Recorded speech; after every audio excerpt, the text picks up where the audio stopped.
Hey everybody, what is going on? Hexlex here. Got another Master Duel video for you, coming at you with some Yubel action. And one thing that you'll probably notice pretty quick right off the bat is the nature of my build here. I am actually just card for card using the same build that got 10th place in the Rating Duels Top 10. If you want to check those decks out, there is a great article on Road to the King breaking those down. I'm going to link that in the description below so you can find that for yourself. But the list is also right here, of course.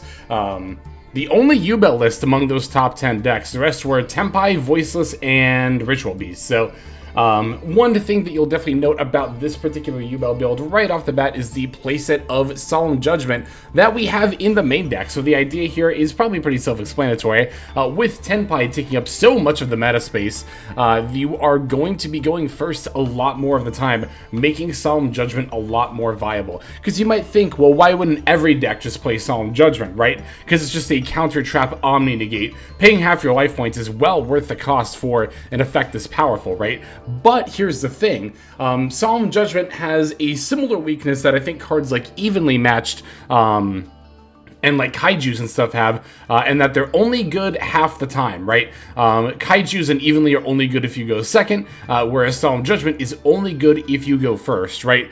If you are going second and you open this, you would definitely much rather it be a hand trap. But again, with Tenpai being such a prominent part of the metagame, it is a lot more likely that you are going to be going first. So let's say the set of Solemn Judgments definitely does make sense in that regard. I would expect to see this tech in a lot more decks moving forward, because this Yubel list was, I think, definitely not the only one from the Rating Duels Top 10 maining Solemns. I think there was one deck that was even maining Solemns and Iron Thunders, maybe a Voiceless list if I recall correctly. So yeah, definitely a very interesting meta space that we're in right now. But aside from that, it is a fairly standard Yubel list.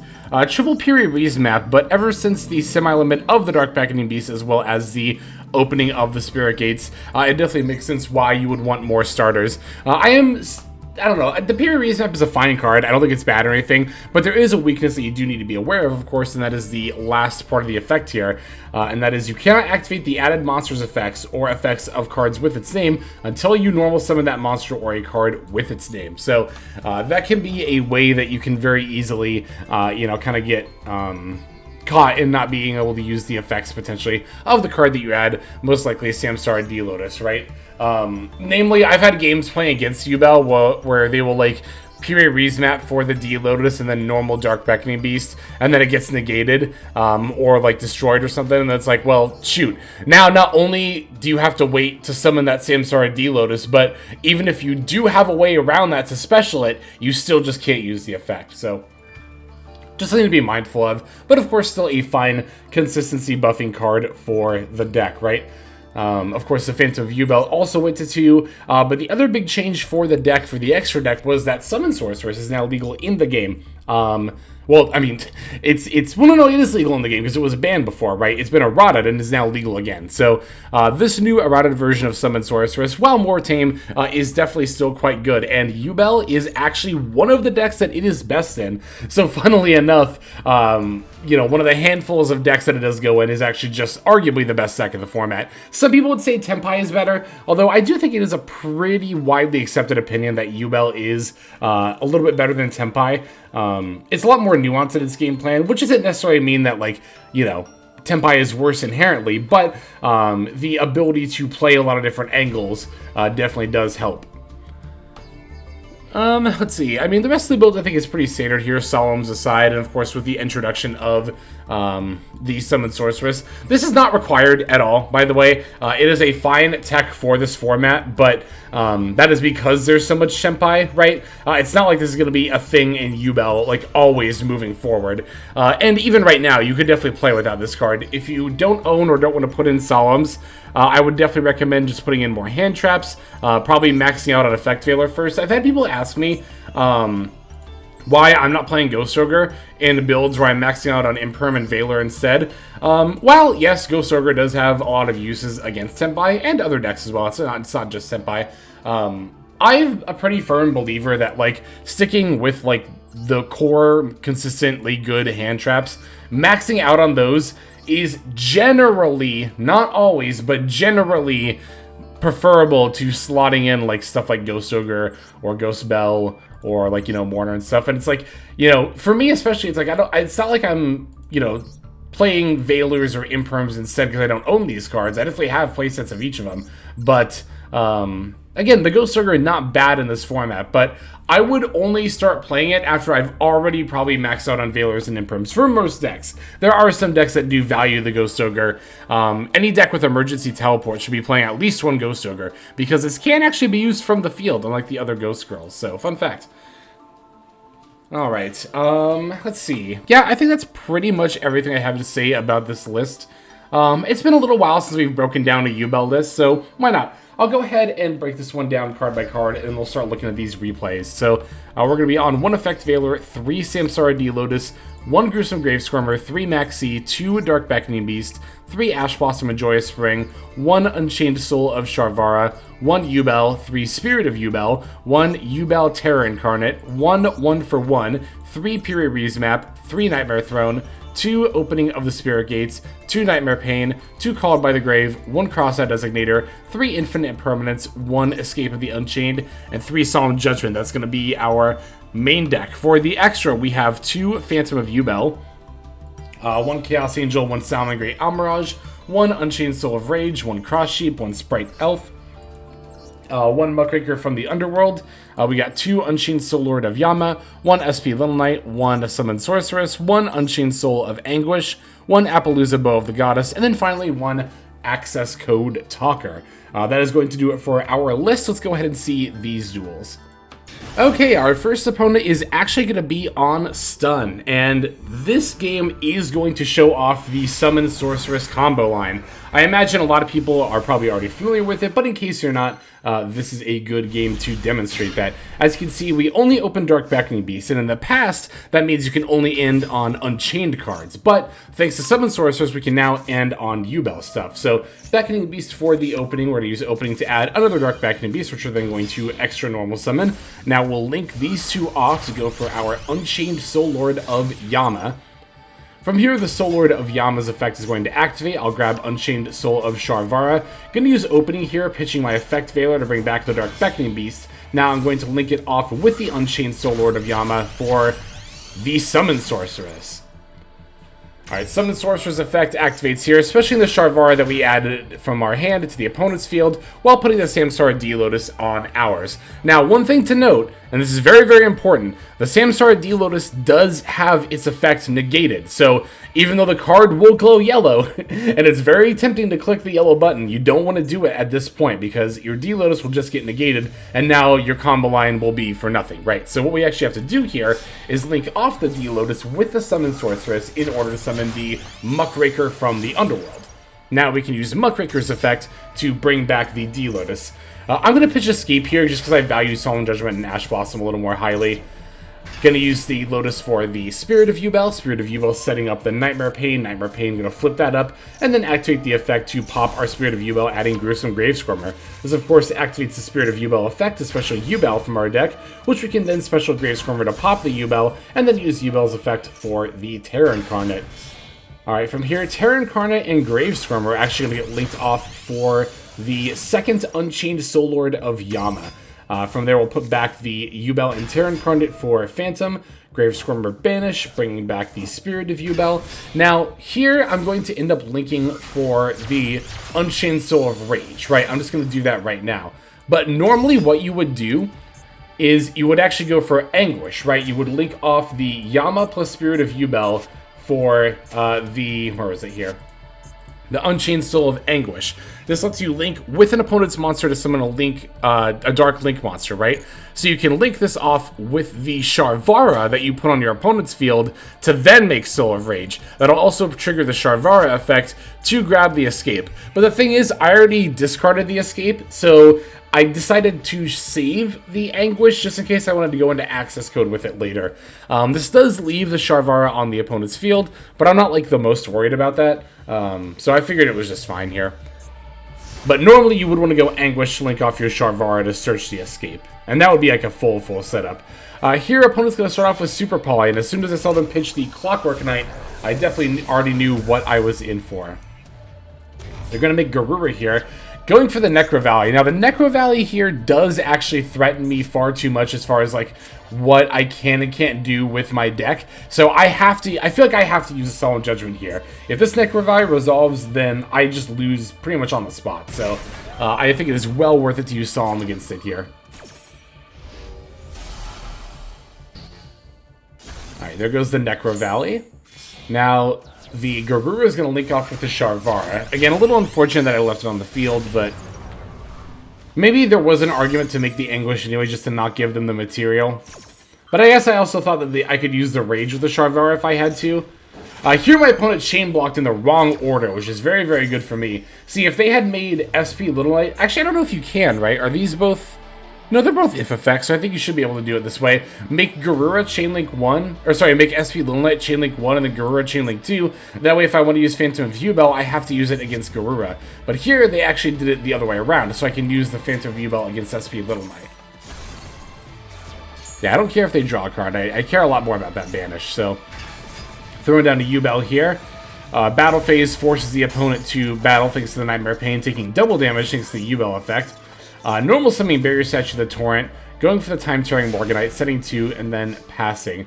Obviously, Barrier Statue not ideal. We do peel the Imperm, so I'm going to set that and Ash Blossom, because here's what I can do, right? I'm just going to keep my Yubel on the field, sending away the Ash Blossom. And then I get to add the D-Lotus back to my hand since I have OG Yubel. You could still do that the other way around, by the way. Like, you could just do D-Lotus first. Like, actually, that's how we did it, right? Because these effects don't go on the same chain link. They are on separate chains. So D-Lotus was on its own chain link first. And then Yubel, you know, condition check during the end phase went through. However, I did so want to keep the Yubel on the field with the Nightmare Pain up to present a threat to my opponent, even if I couldn't special. Unfortunately for me, as you can see here, they actually flip up the Crackdown and take my Yubel. So, not ideal, but we do have the Imperm down still. We're going to tribute my Yubel for D-Shifter, and I thought this was lethal at first, but it's actually just enough to only leave me at 200. Excuse me. So... hanging on, barely hanging on in this game. 2 back row that we have to play into, as well as the SP Banish. So I'm going to Imperm the Torrent here, naturally, so that way I can make plays. Going to lead with the Phantom. Now I have counterplay to the SP Little Knight. Going for D-Lotus. Opponent's going to use the SP here. I'm just going to use the Phantom, because it's a pretty easy line here. They're going to use Iron Thunder, which is actually completely fine, because I really don't care that much about this Phantom negate. If you negate this here, because, like, that's the thing, right? I kind of don't understand why my opponent did that, because if you think about this, right? Where was it? Okay, so Little Knight activates, targeting the Phantom. So naturally, I chain the Phantom, but then my opponent negates with Iron Thunder. So the Iron Thunder negates and destroys my Phantom, but that just means SP basically got negated anyway, because the card it was going to banish is just no longer around, right? So... looks like they have a Strike for my Spirit effect here as well. But it's fine if they want to keep paying down on life points, because them being at only 900 means that I can simply use the Spirit effect, as well as the Yama effect, to grab more Yubel monsters, and then I can just run into their stuff with Nightmare Pain and take them out that way. So, alright, there we go. I thought that was a pretty first game to show. A very, very back and forth game was done there, which is not something that you, you know, would always expect to hear. But of course, we did get to go first. And, I mean, it's not just a matter of going first. Like, here's the thing. I think there's a lot of players who would not have solemned the Necro Valley, because on paper, it might not seem like that good of a solemn, but... you know, really trying to plan and play ahead and thinking about the consequences of a card resolving every single time is important, especially when you have a card like Solemn down. So, yeah, because we couldn't have dealt with Necro Valley and Barrier Statue, right? But that's the thing, right? Oh, and a lot of people also kind of like, you know, when Sun gets its floodgates, like the Barrier Statue online, a lot of people, you know, will say, oh, it's not realistic to wait until you get Imperm. But, I don't know, it's like, you know... if you're doing a lot of deck thinning and getting a lot of engine out, it becomes that much more likely to draw. And I've always just been a fan of the idea that cooler heads will prevail. So, you know, there's something to be said for saving time and conceding, but I like playing games out. So keeping a cool head, thinking about my outs and playing accordingly, I think that's the way to go. Anyway, enough yapping. Let's go into the next game. Alright, these next couple of games are going to be against Tenpai, so going into our first Tenpai game here. The Yubel Tenpai matchup is pretty interesting, because, like, You would think that between the Yubels and Nightmare Pains that it's not a great matchup for Tenpai, and it's not ideal a lot of the time, but that's not to say Tenpai doesn't have any answers at all to that kind of a thing, right? So, good play does still matter. I mean, it matters for everything, of course, so. Opponent's going to Valor the Spirit of Yubel, and then also drop the Magnum Hut. Both are fine. I'm not going to respond to either. As soon as I saw Magnum Hut, I just started assuming it was Tenpai here.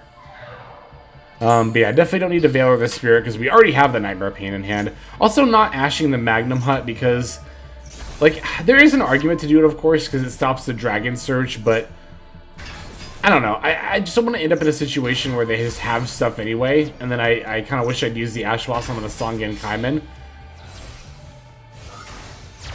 Alright, so here we're going to end up going for the Yama. The only Yubel card we've had access to is that random Terror Incarnate that we opened, so I can't really go into a, full Yubel board state here, but what I can do is Grave Squirmer the Spirit back, make a Phantom, right? Sharvara Pop Spirit to special the Sharvara. That lets me use the Spirit F to bring out the Yubel. Wait, what am I saying? I have Yubel access. Why did I say that I didn't? I might have been thinking of a different game. I must have been thinking of a different game. Anyway, gonna use Anguish here in order to link off my opponent's Magnum Hut. You want to make the Unchained Soul of Rage. That way they don't have this to synchro with on their turn. Alright, send the call by. And I'll just let the Yubel go during the end phase here. Alright, Genroku's going to get added here. Yeah, I would definitely rather Ash Blossom, I think, the Genroku here for sure. So, I'm just going to do that. We also have the call by down, which is nice. So, if they try to, like, Fadra, bring it back, or use another Genroku, we can just call by the Genroku in the yard. I mean, you can just do that with Genroku anyway. So, Harpy's Feather Duster, I'm definitely going to chain call by, targeting the Genroku. It's a little unfortunate that I went to use Escape here. Opponent's going to chain Droplet, but only for one, so there is that. They end up using it on the Phantom, which makes sense because the Unchained Soul of Rage has to be used during the main phase, so there's a lot of situations where they could just Pydra, right, for like Kaimen and then special during the battle phase. I'm going to use Yama here to go for the Spirit. I popped the Phantom because it was negated and it had 0 attack points, so I didn't want to have an opportunity where I was taking unnecessary damage, because I'm going to try to keep up this Spirit slash Yubel here. Just keep it on the field to see if I can't, keep myself from taking damage. Going for the Songen Kaimen during the main phase here. Specialing the Shundra. I'm going to chain the Maxi. Getting our draw. Yeah, unfortunately, the field spell does make them unaffected. So that's another reason why Unchained Soul of Rage, not the greatest against Tenpai in a situation like this, but we did draw another Spirit of Yubel off the Maxi, which is pretty nice. Because the next time my opponent declares an attack, I can just go ahead and special that from my hand. Definitely want to do that before the Songenpai level 10 hits the field. Which it actually could have here. That would have been really scary. I think my opponent probably should have done that, right? They should just synchroed for level 10. The level 10 Songenpai here. And then I couldn't use the Spirit effect. Well, of course they don't know that I have it in hand necessarily. But yeah, they try to do it on the same chain link. But that doesn't work because Songenpai says that your opponent cannot activate cards or effects. But I already activated the Spirit of Yubel effect. It's already on the chain link, right? So no stopping that. Okay, they're gonna Black Rose Dragon here. But the thing about Black Rose Dragon in this situation is that it gets the Songenpai off the field, right? So I can still just use the Spirit of Yubel effect to bring back the Yubel. And then Songenpai comes down. They can pop my Yubel, sure, but now I only take 3k damage. So as you can see, there was really no way for my opponent to do that, to lethal me, really, at all there, so from here, it should not be that difficult of a task to put together lethal. Probably just going to try to go for an access code line. Oh, no, I can just, Nightmare Pain. Yep, and then put 3 Yubel monsters on the board. Because, again, that's the thing about the Songenpai, right? It says that your opponent cannot activate cards or effects during the battle phase. However, Nightmare Pain, the effect to reflect battle damage is a continuous effect. It does not activate. And of course, same with all of the Yubel monsters' battle protection. that is a continuous effect, it does not activate. So, now, of course, if Tenpai negated every other monster, every other card's effects during the battle phase, like, not the activation, but it negated the card's effects themselves, that would be a different story. But, yeah, no, it just says you can't activate stuff. So, definitely always, as ever in this game, pays to notice the wording there. Anyway, got one last game. Let us finish off with that one. And as mentioned before, this game is going to be against Tenpai again. So, this time we are losing the coin flip, but going first. It's funny because I see people saying, like, you're only showing going first games, but it's like, y'all know we're in a fucking Tenpai meta, right? Like, yeah, I might be going first, but I still lose the coin flip. It's like, ugh, anyway. So, oh, this is the game. This is the game. So here I open the random Terror Incarnate. My Dark Beckoning Beast is going to get Veilored here, but I'm like, that's fine. That's not a huge deal. Gonna go for the opening and grab the other Dark Beckoning Beast. Activating the 1-for-1, but unfortunately they were actually toggling off and hiding the Ash Blossom. That's why I opened first, was to check for Ash Blossom, but yeah, our opponent was a Toggle Andy, I think people call him. I don't understand the Andy thing, but anyway. I always think of Andy from Toy Story and people say that kind of stuff. I did make a little misplay here. I guess debatable misplay, right? I could have discarded Max C and then used my extra normal summon for the Dark Beckoning Beast. But it is debatable because, you know, the Maxi is, you know, probably just better than the extra material in the grand scheme of things. Maybe, I mean, it is board state dependent. I don't know if there's too much more I could have done here with it, but... yeah, here I'm going to end on Little Knight Phantom Maxi, which I think is pretty good considering my opponent used 2 hand traps there, so they're at 4 cards in hand. Alright, Sangen Summoning coming down, again, Roku activating. But the thing about Sangen Summoning is that it says that Fire Dragon monsters you control are unaffected by your opponent's activated card effects. But Genroku, on the resolution of its effect, is not on the field. It is in the graveyard. Therefore, the protection of the Sangen Summoning does not extend to it there. Opponent's going to chain Maxi to my Phantom. That's a little annoying, but it's fine, whatever. It actually really doesn't matter, because this is the only special summon I'm going to do during their turn, so they're just cycling it here. For all intents and purposes, when that card was an unknown card in my hand, or in their hand, it was just the same thing, right? Oh yeah, they misplayed horribly here. I don't know why they added another Genroku. Because, wait, have they normal summoned? I'm trying to remember. They did normal summon, so, like, okay, so they had Sangen Summoning and Genroku in hand. I guess it was kind of a weird hand no matter what, but... well, no, because you could just Sangen Summoning for Pydra, and then normal Pydra and go for Sangen Kaimen. And I can't Phantom Yubel or Little Knight that during the main phase. Isn't that just what you do here? I don't know. Anyway. Yeah, they're going for another Genroku here for some reason. Even though they've already used Genroku's effect. And then, yeah, they just concede. That's what I thought, so... so yeah, that was like a pretty, you know, decent showing of us having to play through the hand traps a little bit there, and still ending on the Little Knight and Phantom anyway. So yeah, hope you all enjoyed these games. Thank you as always for watching. Super appreciate y'all. Let's move on now to our outro. Hey everybody, Hexlex here. Just want to give you a huge thanks for watching all the way to the very end of the video. Believe it or not, that is actually one of the best ways that you can support the channel, is by watching the videos in their entirety. But there are many ways in which you can support the channel if you are so interested. The names that you're seeing on screen here, I gotta give an extra special thanks to, because these are people who have chosen to either become a member on YouTube, which if you're interested you can do as well via the join button next to the subscribe button down there, or have signed up over on Patreon and become members there. Link to that is going to be in the description below. Without the support that is being offered by, again, all the people that you're seeing on screen right here, I would not be able to take the time to dedicate to uploading daily YouTube videos. So thank you so very much. But there are also other ways you can support as well. Again, link to the description below. If you like my deck tracker that you'll see in a lot of my videos, the Untapped Companion, you can download that for free, and if you use my affiliate link down there, then that also goes a long way towards supporting the channel. That's, again, free. So is subscribing here on YouTube. That's also free and a huge way to support. You can also check out Twitch, once again linked in the description below. Following and subscribing over there will not only support as well, but also give you notifications of when I go live if you want to catch some of the live streams. But really, no matter how you choose to support, it all adds up and it all definitely means the world. So thank you, each and every one of you. For now, this is Hexlex. I'm going to be signing out, but more than that, I'm hoping that you have a fantastic day.